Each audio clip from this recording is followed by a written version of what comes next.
İnsan iman nuru ilə ən uca mərtəbələrə yüksəlir, cənnətə layiq bir dəyər qazanır.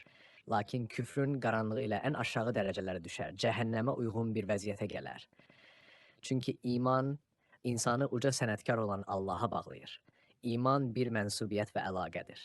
Bu səbəbdən insan iman sayəsində Allahın sənətinin və isimlərinin insandakı təzahürləri baxımından dəyər qazanır. Küfr isə bu əlaqəni kəsir. Bu kəsilmədən ötəri Allahın sənəti gizlənir. Bu halda insanın dəyəri yalnız maddə baxımından olur.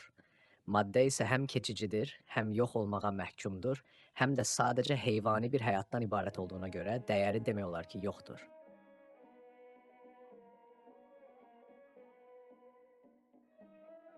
Kanalımıza abunə olub videoları paylaşmaqla iman həqiqətlərinin ehtiyac duyan qəlblərə çatmasına vasitəçi ola bilərsiniz.